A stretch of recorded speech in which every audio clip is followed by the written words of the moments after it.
Okay, we are going live on Facebook right now.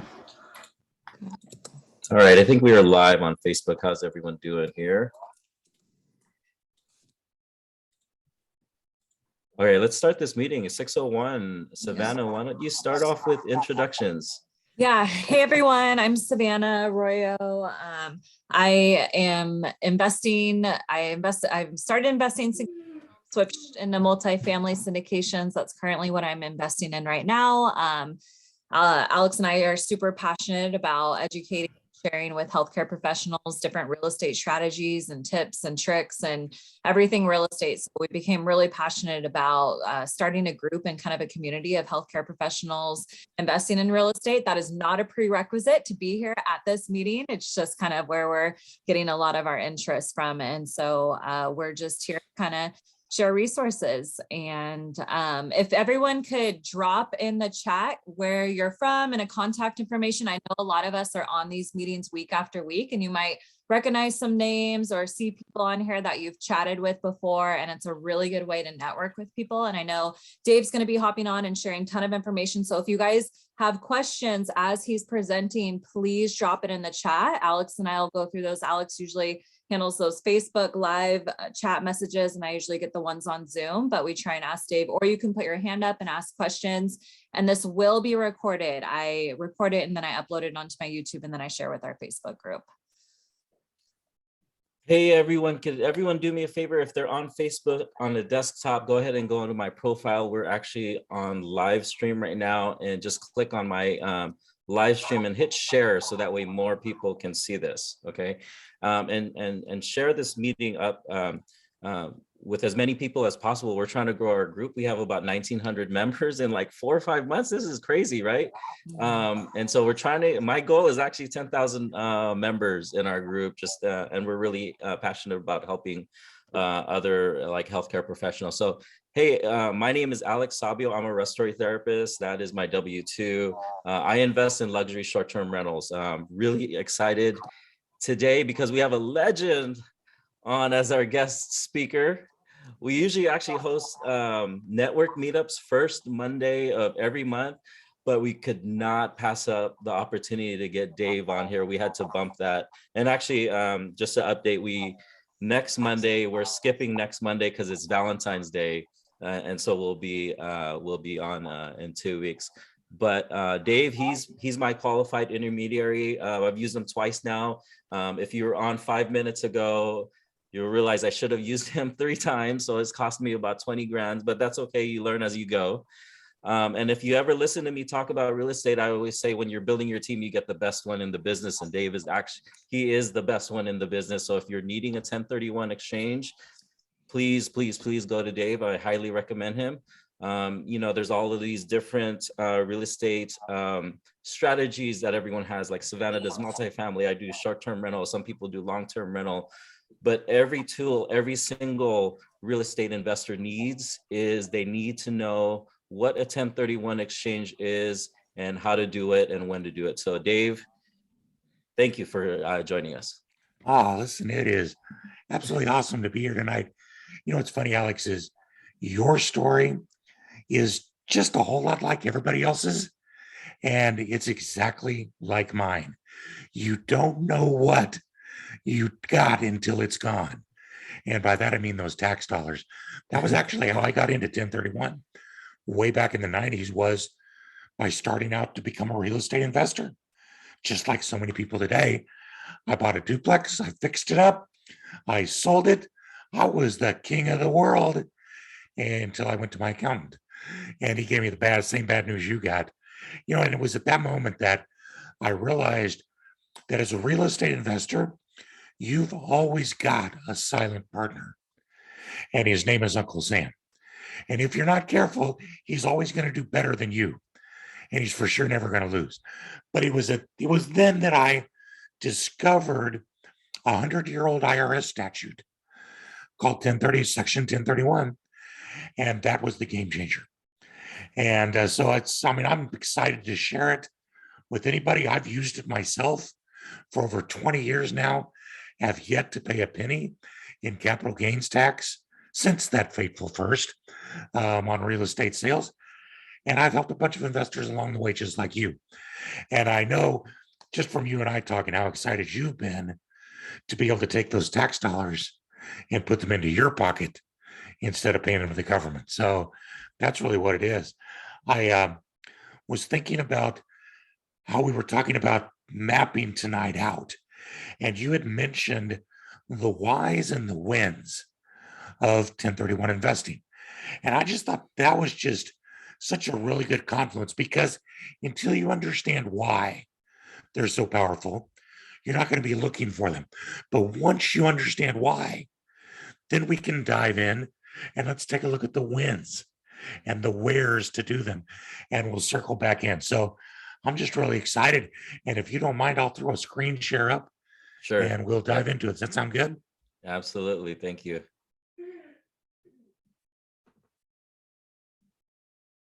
Okay, how are we There we up? go. Yeah, I could see. Awesome.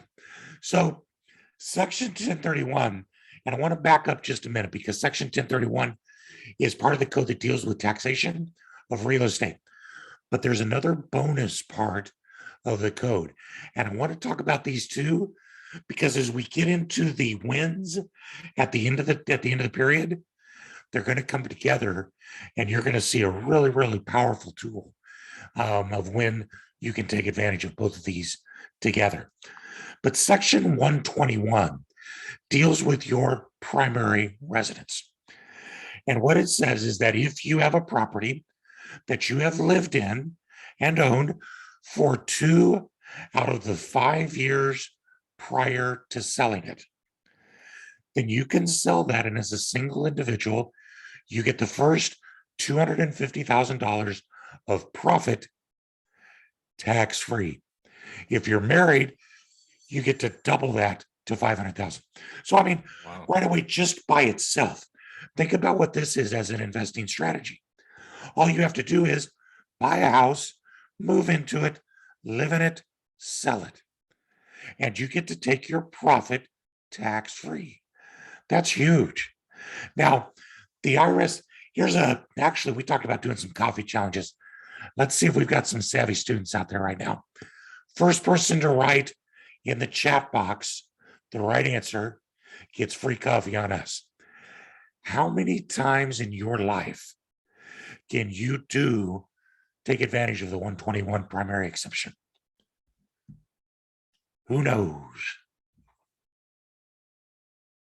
Unlimited. Ryan Blake win. Or they Ryan win. Ryan Bucky says unlimited. Okay, Ryan, finish it up though. It's unlimited, but it's every, do you know? Once every, bingo, dude. Once every 2 years, Ryan gets a cup of coffee. So once every 2 years, you can do this. So of course, in today's appreciation, you could buy a property, move it in for 2 years, sell it and make 30, 40, or 50% on your money. And that's all going to be tax free. But even if all you do is just your normal routine of life, let's call it, the National Association of Realtors tells us that on the average, people live in their houses 5 to 8 years. So if all you do is just what you would normally do in life, buy a house, live in it 5 to 8 years, and then sell it, you're going to have 8 to 12 opportunities in your life to take a bunch of money tax free. And that's important to distinguish because that's different from the 1031, which is tax deferred. This is tax free. Put the money in your pocket, go on a cruise, do anything you want. If you want an in-game strategy, this is the one. And you do that. Now, let's contrast that though with section 1031. Section 1031 deals with real estate that's not your primary residence. It's business or investment real estate. And what the 1031's exchange says is that when you sell business or investment real estate, you get to indefinitely, remember that word, because that's going to come back to us at the end of the class, indefinitely defer the payment of the tax that normally would have been due on a sale. Now, that includes not only the gain from your appreciation, but it includes the recapture of depreciation. And for those of you that have invested at all, you'll remember that depreciation is this pretend game where the IRS lets you pretend that your property loses value every year. So you get a tax write-off in real time every year. When you sell your real estate and do a 1031 exchange, you don't have to pay that back. If you don't do the 1031 exchange, you do. So if you want to keep those real-time current year tax breaks, the 1031 is the answer. But 1031 is only tax deferred. The primary residence 121 is tax-free. 121 is your primary residence. 1031 is investment property. Two totally different processes, but I think we're going to see how they talk to each other.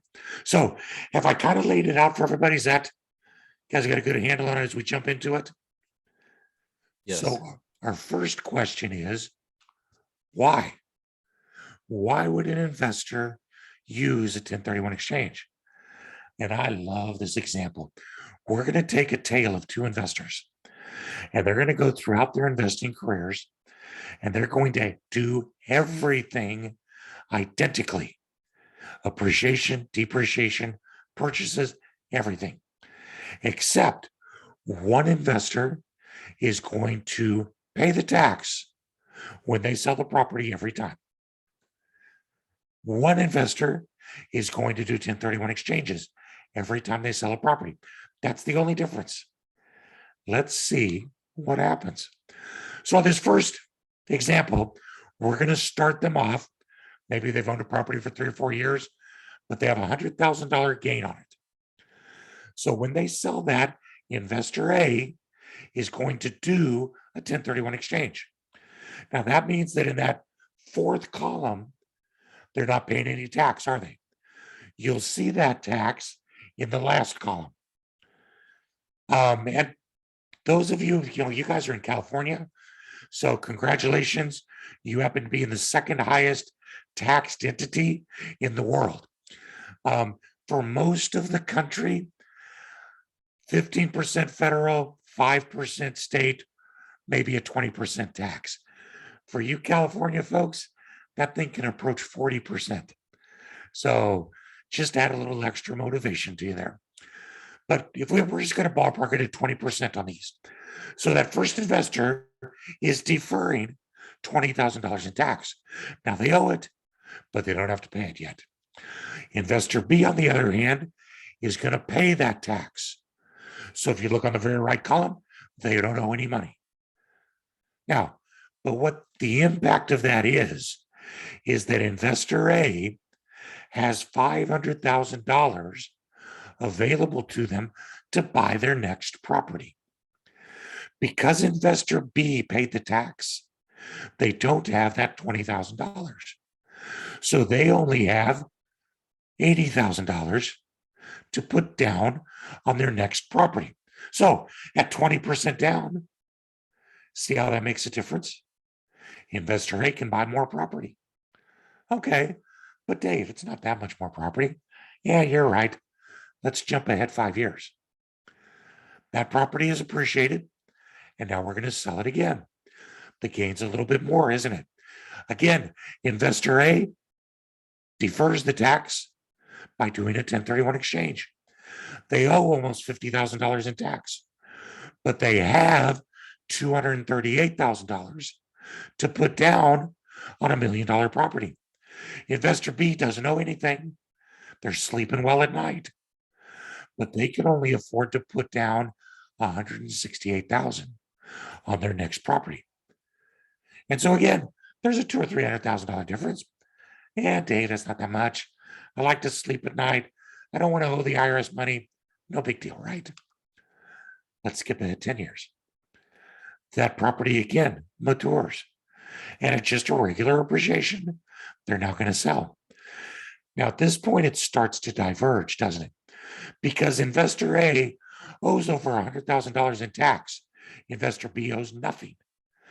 But investor A, because they're using that $113,000, can buy a property that's over $1 million more than investor B can. And when you finally take this all the way to year 20, the end of a nice long investing career, look at what investor A controls. Simply because they used that $472,000 of deferred tax to go buy more real estate. Now, someone might look at that and say, holy crap, I don't want to owe almost $500,000 to the IRS. But if you could control $12 million of real estate and you're getting, let's say, a 10% return on your portfolio, how many months does it take to pay off that tax bill? About 5 or 6. And then by the time you've done that, look, you still have $12 million in real estate. Now, we're not going to cry for investor B. They don't owe any tax. They've paid a bunch of tax. They own $4.5 million in real estate. That's really good. But which would you rather be? I'd rather be investor A every day. And the key is that all they did was 1031 exchanges. And that is really the big why, because you get to use those tax dollars for your own benefit. And that's actually a form of compounding interest, because you get to take the tax, make money on it, and then you get to make money on the money you made on the deferred tax, and it just keeps spinning forward, doesn't it? So, hey, let's do another coffee challenge. Ryan, you're out of this one. Someone else has to win this. Who was it who called compound interest the eighth wonder of the world? Anybody know? That's a brain stumper, isn't it, Alex? Savannah knew it. Einstein. Savannah, nailed it. Albert Einstein, yeah. Do you know the rest of the quote? The rest of the quote's awesome. He said, those who understand it will benefit from it.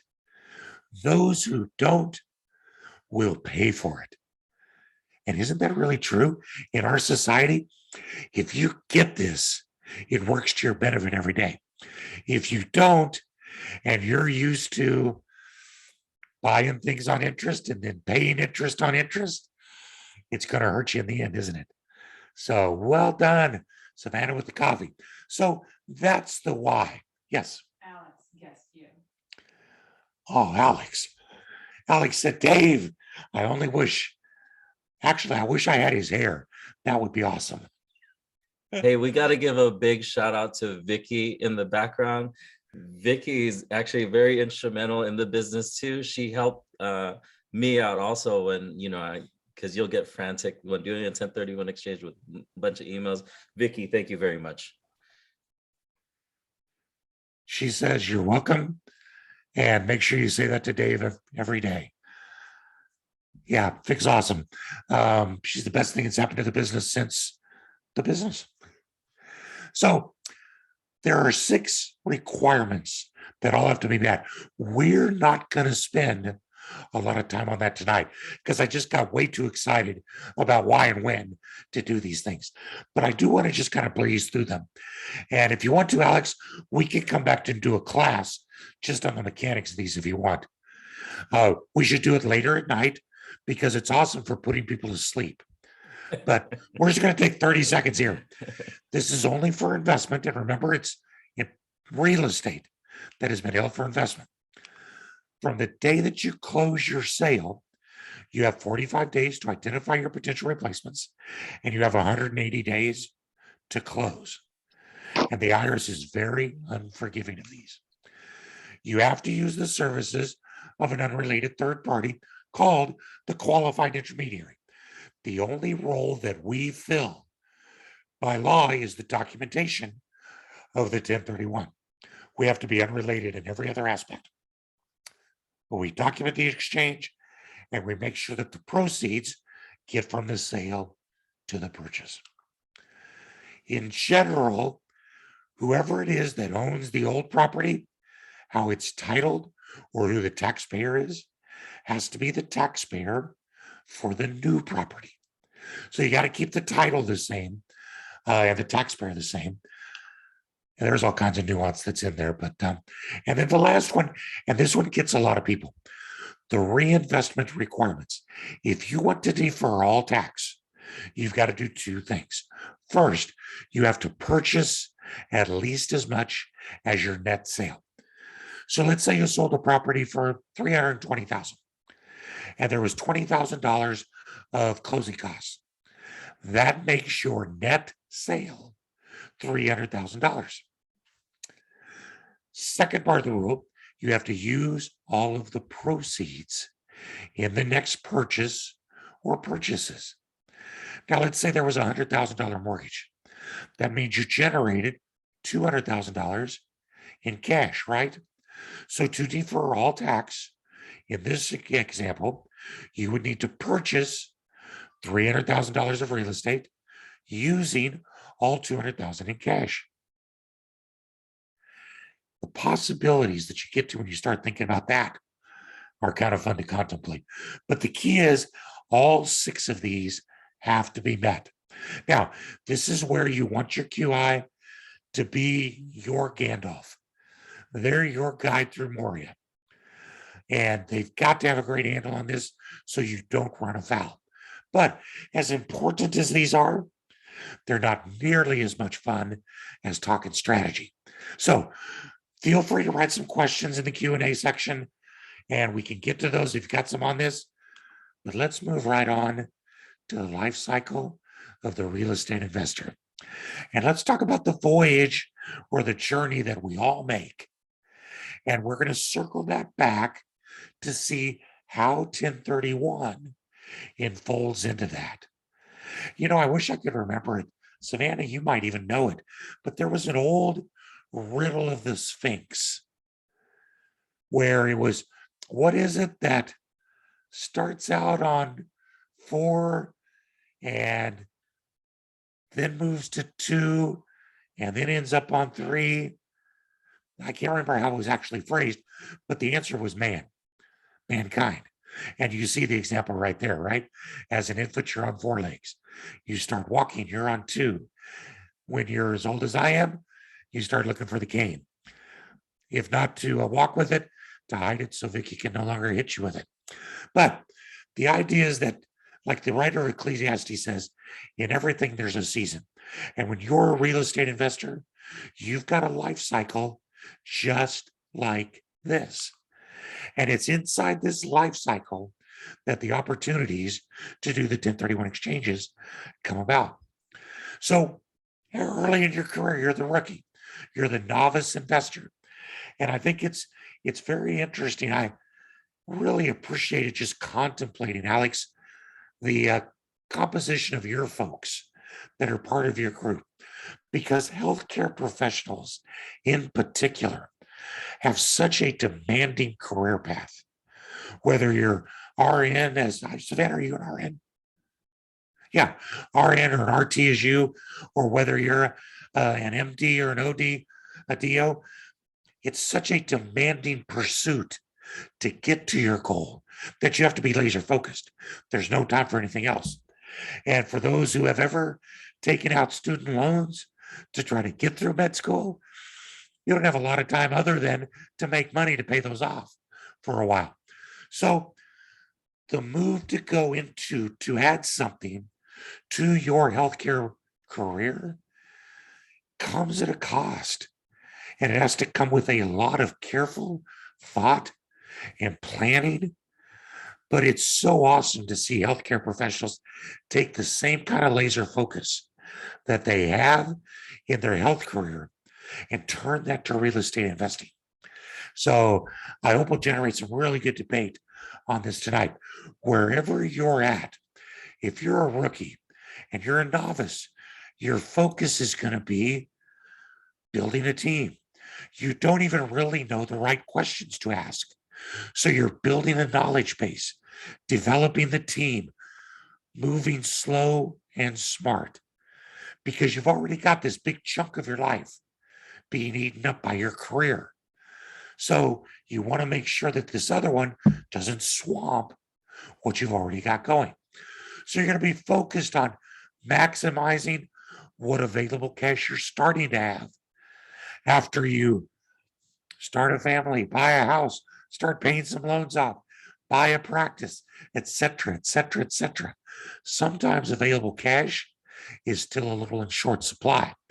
But all of these things you're trying to basically, in a word, carve out margin from life to be able to add to real estate investing to your career. And this is where you're going to start to find yourself with paths that will diverge and where you want to go. So, what kinds of things can happen? I just looked at how I spell strategies, and that is not Vicky's fault. Strategies. It's a Latin word for that. So, rookie strategies. A lot of us now are getting married later and later in life, aren't we? And particularly if you spent a lot of time in school, it's very, very common for us to get married, and one of us has our own house and the other has their house. Now, which one are you going to move into? The clean one, of course. You move into the clean house, you just became an accidental investor. Now, what's cool is that was just so easy to sneak up on you. And yet it's like the cocaine on the street corner down the block. You get one or two little tastes, and all of a sudden that monthly rent that comes in every month is just awesome. And you want more and more and more. So you start to look for how you can diversify and grow that. You're hooked. You're now a full-fledged real estate investor looking for your next fix. So you're in accumulation mode, maybe. You're wanting to start to build those up like Monopoly pieces. House hacking is an absolutely awesome, it's probably my favorite way to get started in real estate investing. Savannah, are you a travel nurse, or do you do a fixed No, gig? not anymore. I do per diem now, but I worked full-time in administration for a long time. I know there's travelers on the call though that you could be speaking to. Awesome. So travelers that are on the call, for you to be, or actually what I was thinking actually even more is that in California, there's this beautiful little confluence of law where you can declare your domicile out of state, and as a travel nurse, work in your backyard. So you may be a resident of Nevada, like one nurse I was talking to today, but you actually have a place you live in LA. And because of that, you can take travel nurse gigs in LA because officially it's far enough away from your primary residence. Well, let's add some octane on that. So first of all, what a great way to get the higher price per hour of a travel nurse and yet stay at home in your own bed each night. But now let's rent out some rooms to your friends, the travel nurses that you see every day in the hospital. You just became an investor on 2 counts, didn't you? And by the way, don't forget that that's a residence you've lived in. So when you sell it, you're going to be able to sell and take the money tax free. Pretty nice gig. So house hacking, whether you're renting out rooms in a house or whether you're taking advantage of favorable primary finance rates, you can get into a duplex, a triplex, or a fourplex using conventional or FHA money with only 3.5% down. And you can live in one unit and rent the others out. I just think that's such an incredibly powerful way to do things. And Alex, correct me if I'm wrong, but I think in one of yours, at least, you took it with vacation rentals and Yes, went I that did. same route, didn't you? So Yeah. you got a second home loan. No, I didn't. I wasn't smart enough. I guess I should have done that way, but Okay, next time. Well, here's why that's so huge, guys, because second home financing, you can usually get the same types of interest rates fixed for 30 years that you can on a primary residence, and you can only have to put 10% down as opposed to having to come in with 20 or 25. So if you wanted to go to the Smoky Mountains or Florida or Phoenix or Las Vegas and buy a vacation rental using second home financing, that's perfectly fine for the 1031 because the requirements are only that it's usually more than 100 miles from where you live and you agree to use it at least 2 weeks a year. And that does not interfere with it being an investment property for 1031 at all. So you kind of see how house hacking can be such a great tool for the young investor who's just starting up. You're trying to move up. Well, one of the keys is by using the 1031 exchange, you're moving up and you're growing bigger because in part, you're using the deferred tax for your own benefit. You're using it to buy more real estate, just like our other folks, investor A in that example. Make sense? Yes, Here's what I the love that. diversification is all about. I'm sorry, go ahead. Oh, I was just saying how Alex joked and commented that he wasn't smart enough to do that. And when you're talking about the travel persons and house hacking, I'm like, man, yeah, I wasn't smart enough to do that. Same thing. I wasn't, I wish I knew about this stuff before I had kids and when I was single, and it's a whole different ballgame when you have kids and stuff. But it just goes to show that people think these are like secrets, but they're not secrets. But it's just, if you're not in the circle of people who are talking openly about this stuff, then you just don't hear about it. And it's not to your own fault. So it's just so important about who you surround yourself with and sacrificing your Monday night, hanging out, watching whatever football, and you're here hanging out with all of us and learning about these literal secrets to help grow wealth. It's crazy, just like you said, the house hacking, the second home loan, and then the 3.5% down.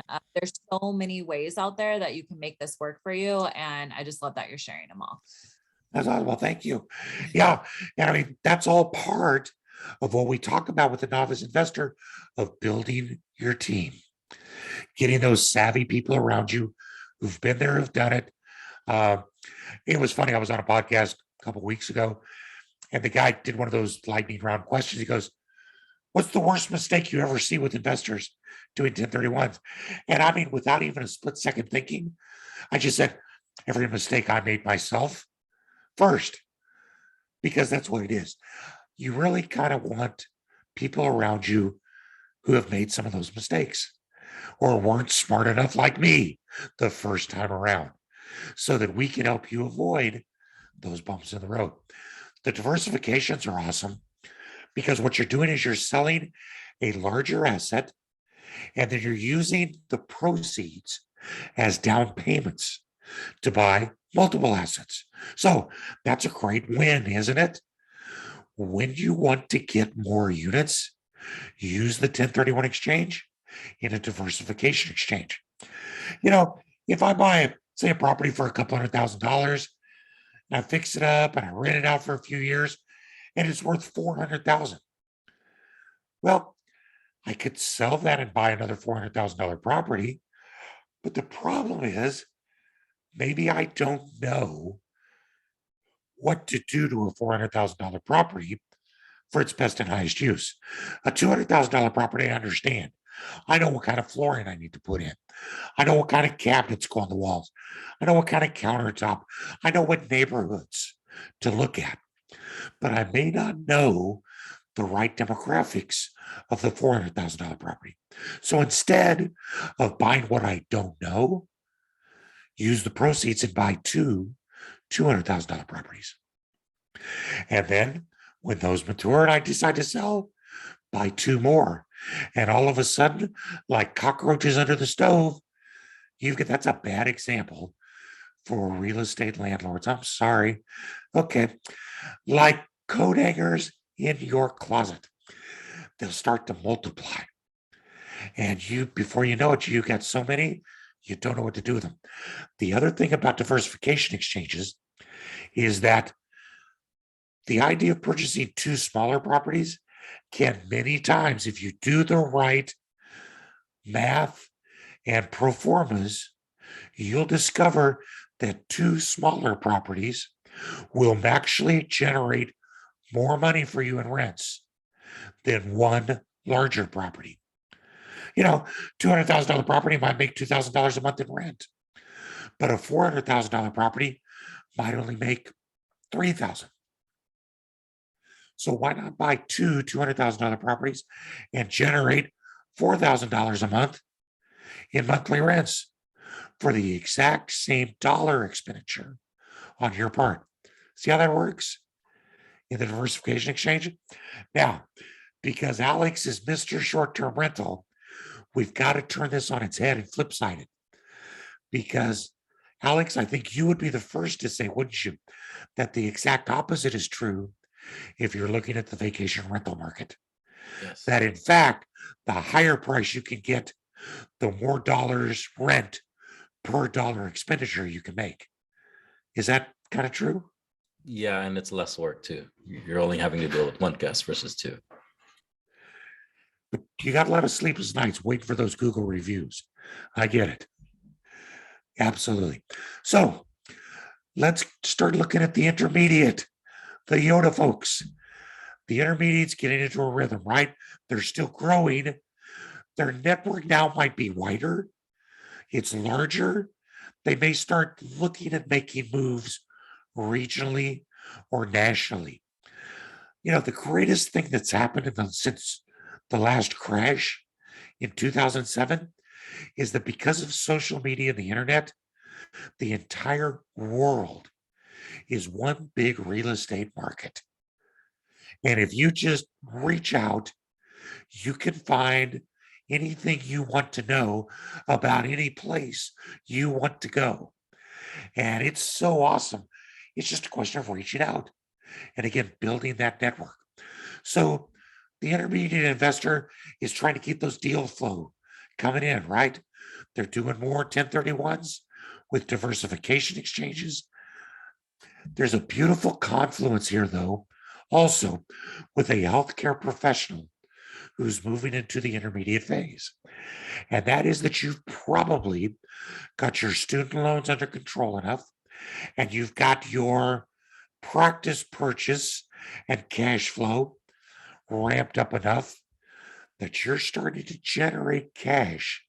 And cash is king when it comes to starting to find those next real estate deals.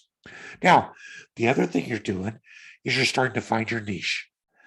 Is it that I love long-term single-family rentals because they also have appreciation? Is it that I want to go into lower demographic areas and do cheap homes that generate a high ROI? Am I into short-term rentals and vacation rentals?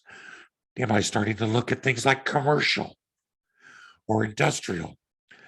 I found myself, it was really fun in this stage to just go out and try a bunch of stuff. You know, we've done single family rentals, and then we started to buy duplexes and small fourplexes. And then it was like, well, that's kind of fun. Let's try a vacation rental. And we did that. And then we went into commercial buildings all the way along, looking for what was really going to strike our heart chord. Because if you love it, that's where you'll be willing to put the most time in. It's where you'll do the best because you're working the most at it. And it's also going to feel like the least amount of work you've ever done because you're doing what you love. So from a 1031 perspective, what are we doing? We're still diversifying, selling one, buying two. We also, though, could be turning that on its head. We could be doing consolidation exchanges where we start to sell several small single-family homes to use them to go buy one big Smoky Mountain short-term rental. you can go both directions. But we're looking at different classes and locations because the 1031 exchange is anywhere in the US and it's available for any type of real estate, and you can interchange it. So you can use the 1031 to sell single family and buy commercial, to sell residential and buy industrial, to sell raw land and buy vacation rentals. It all works. You're going to again continue house hacking because, my gosh, that's just a lifelong habit. If you're going to move, take advantage of it. And the split use options start to become more and more prominent here because you can buy those upscale fourplexes, live in one yourself, rent the others out. And by the way, after a year, you don't have to stay there. You satisfy the seasoning requirements on your loan. So you move out, you just got a full fourplex and you go buy something else if you want. You can do that as well. Vacation rentals. The reason why I put this here, you can look at these at any time, but it's kind of funny how they usually follow in a market. Most people take the low-hanging fruit that's close to them. And then when their returns start to diminish a little bit, appreciation slows down, they start to think, well, I want to look somewhere else. And one of the things I want to do is reward myself. So I'm going to reward myself by looking at a vacation rental property that can generate a really high rate of return. And also, I can take some vacation in that every year myself. So those are all some of the things that 1031 fits into very, very nicely for a intermediate investor. Now, when we get to the pro, you're going to find that these folks are great using the brake pedal and the gas pedal with both feet because they've got a good sense of when to slow down and when to speed up because they know their risk tolerances, and they're going to be using multiple strategies. They may be using a strategy of small multi-investment in their backyard, but they may also combine that with triple net commercial investing nationwide or with vacation rentals in whatever market it is that they like. But they're going to be still expanding, but they're going to be more opportunistic than they are formulaic. They're going to look at what works for them. So what do they need? Well, they just need the market to keep producing, which I think is what we'd all say right now, right? Give me 2 or 3 more years of this market, and then it can go south. But hopefully it won't. Data research is key for these folks because they're great with a spreadsheet. They know how to do it. And they're also very, very patient.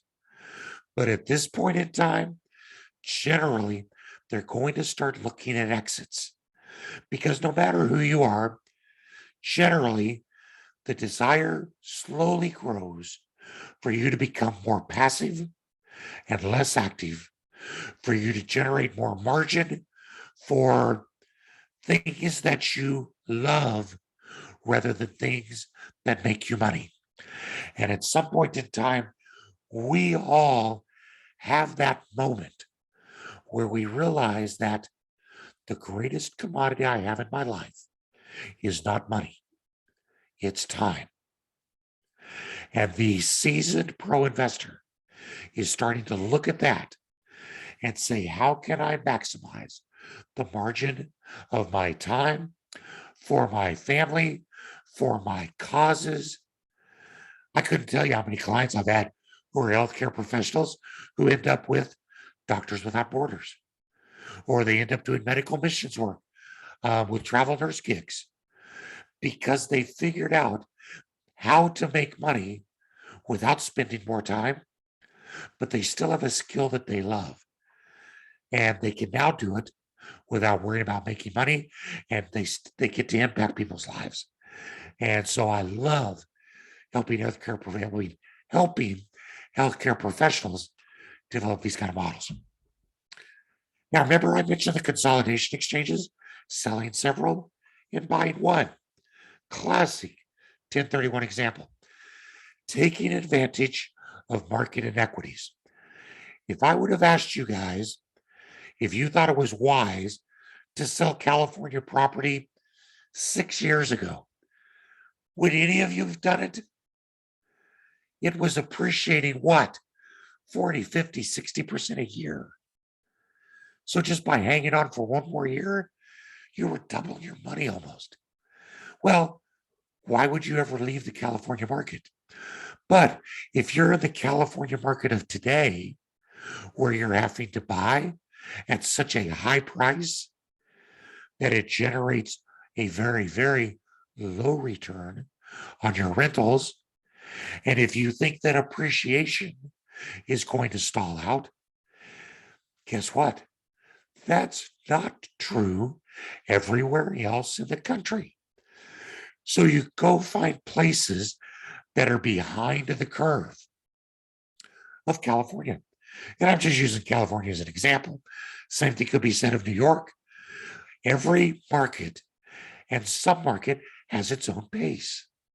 And if you're investing for appreciation and appreciation slows down, go find the market where appreciation is still going great. 1031 into that market.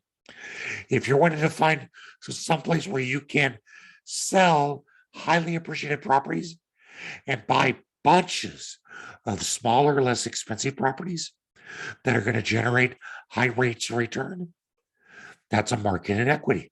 They don't exist forever, but they exist in different places all the time. Retirement planning is so key, and I'm going to talk about a couple of these examples, but it's the move basically from active to passive investing. Now, that could be getting property management. It could be getting something that's far enough away from you where you're not tempted to drive by every week.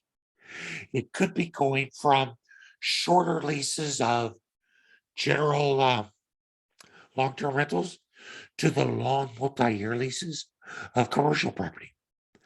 It could be developing a fleet of vacation rentals where you can have the same management and the same staff taking care of it all the time.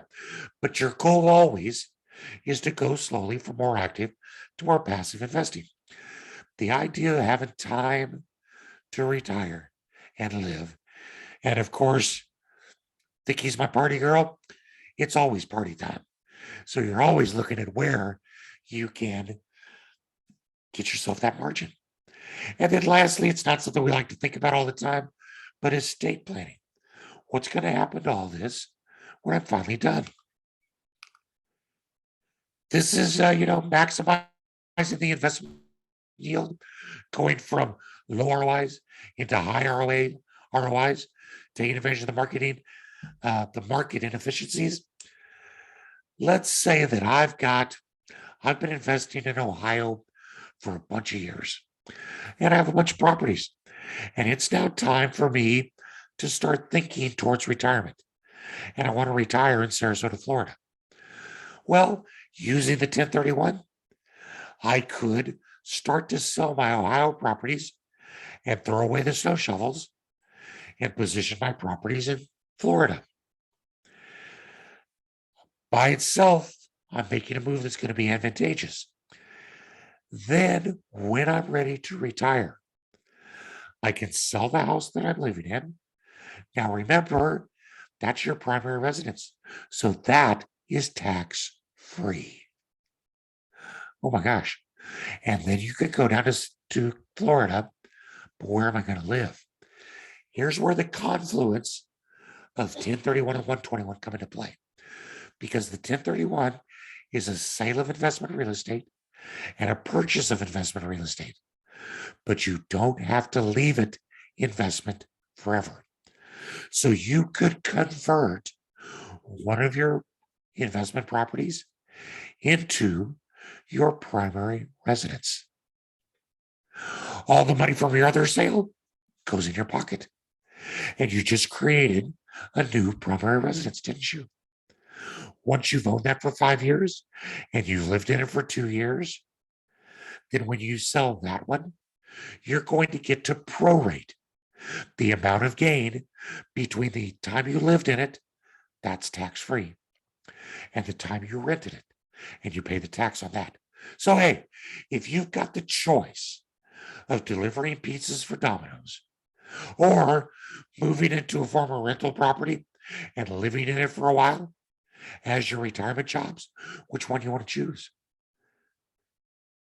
I take the real estate every time. This family lived on a family farm, and they had 3 children that lived in 3 different areas. And they told their kids, here's the deal. We've got to make money because we're not farming anymore. But if you pick out the property you want, we will 1031 and buy that property. And when you pass away, you get it. Kids thought that was kind of cool. So the parents sold the farm. The portion that was their primary residence was tax-free. The portion that was the farm, they 1031 into these 3 different properties. So what happened? Well, let's look at all the good things. Number 1, they got out of farming, so their workload was a lot less. Number 2, they sold a primary residence and put money in their pockets, tax-free. Number 3, they managed to get rental properties that were generating more income than they ever made on the farm. Number 4, they had motivated managers because the kids loved them, and they also knew that they needed to keep the property up because they were going to inherit it. And number 5, do you know what grandma figured out? Every trip to go see the grandkids was a write-off business expense to go see their rental property.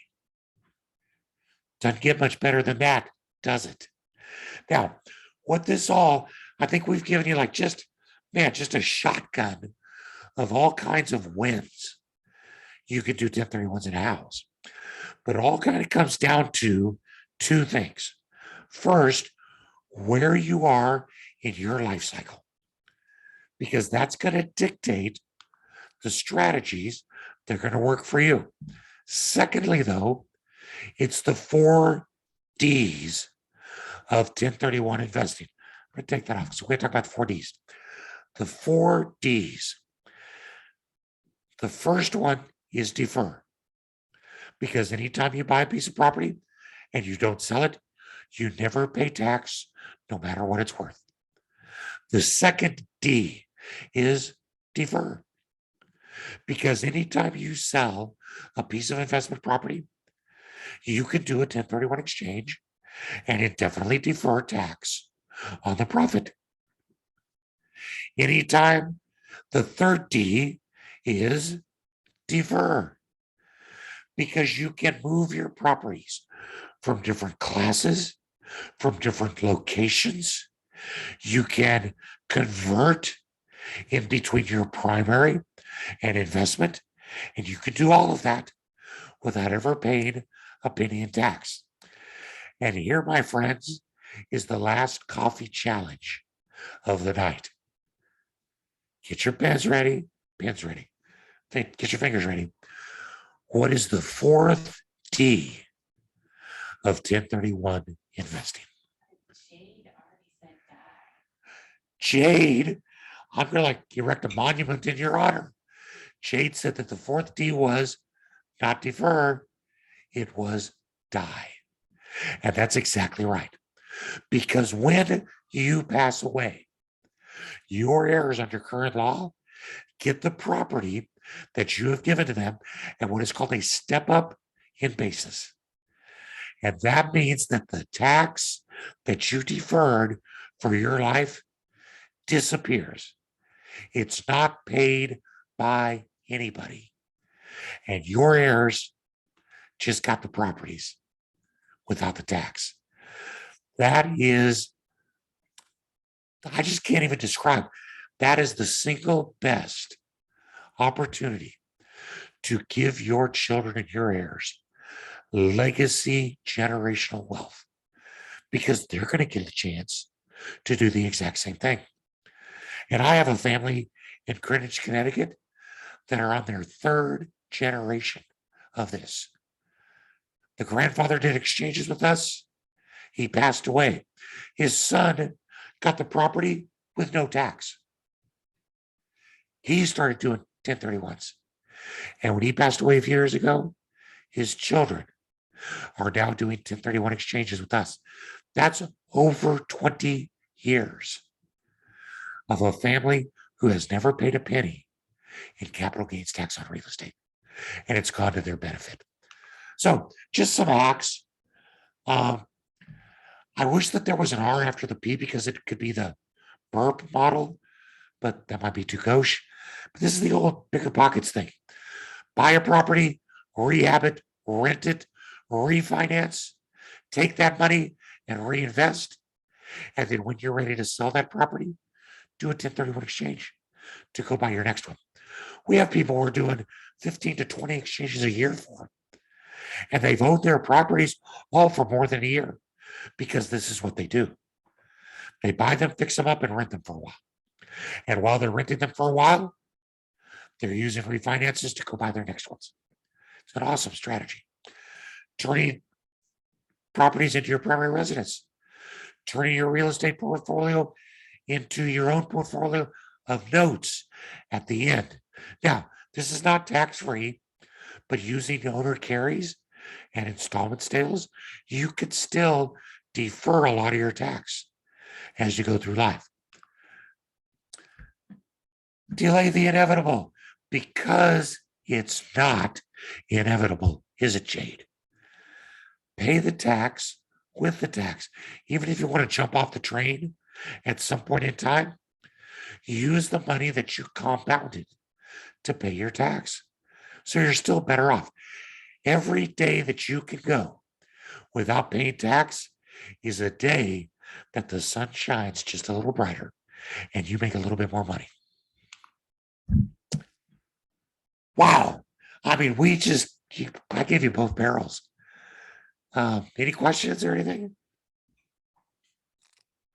Dave, so extremely helpful. I know that amazing Vicky was handling the questions in here, so we probably don't even have a lot. But I really love that you presented on how capable this is at all stages in investing, because I think that we have a variety of investors, especially in this, we have a lot of new people. We have people who haven't been investing for a long time. And so it's good to have all the different opportunities through the lifetime of the investment. I think that was a super cool way to present that and very applicable to this group. I will let Lenny, I see you have your hand up. You can go ahead and take yourself off mute and ask Dave a question.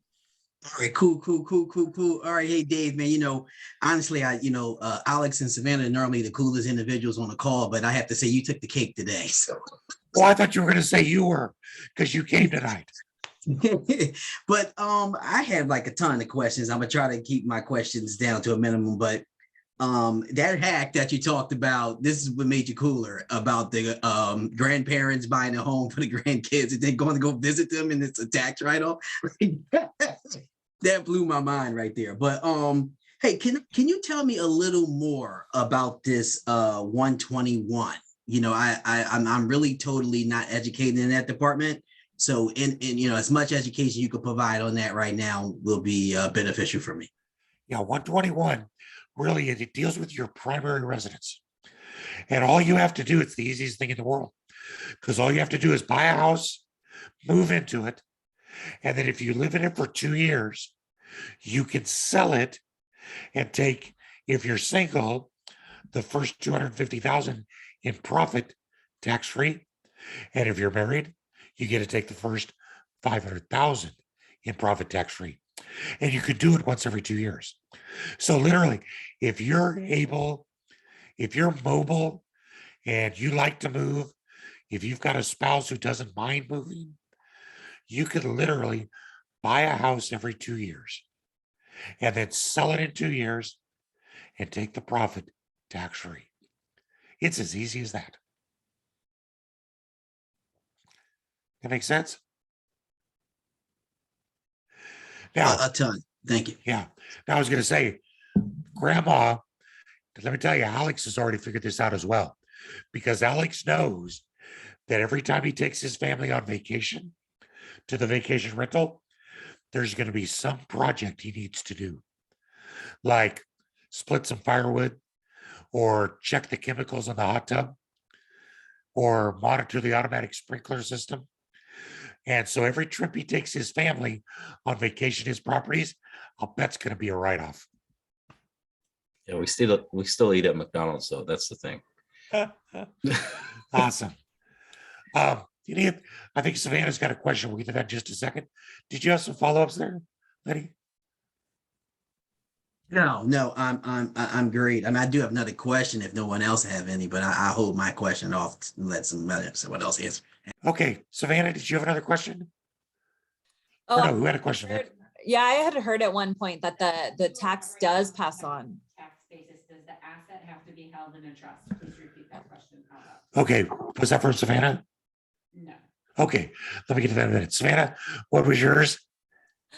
Yeah, mine was just, I had heard at one point that it does pass on the tax to heirs. Is that like completely not true in any scenario whatsoever? I Oh, at one point, I just want to make sure. well, it's like- remember that really ugly time we had a couple years ago called the election, Mhm. where nobody was happy? That was one of the things that President Biden promised he was going to get rid of. Actually, he promised he was going to eliminate the 1031 and that he was going to eliminate the step up in basis, because both of those were only loopholes for rich, fat taxpayers. Well, last I looked, you and I are just normal taxpayers, and we're the ones doing 1031 exchanges. So what happened was folks that really could see the macro impact got to the administration, and neither the Senate nor the administration nor the House of Representatives are considering either one of those anymore. So the step up is safe, and so is 1031. Now, I think Vicky's got a question from someone. It says, can you elaborate on the step up tax basis? Does the asset have to be held in a trust? Oh, man, that was who asked that? Okay. The asset simply goes into your estate. And well, I'm sorry, the question was, in that step up in basis, does the real estate have to be in a trust? And the answer is absolutely not. It simply goes into your estate, just like it normally would.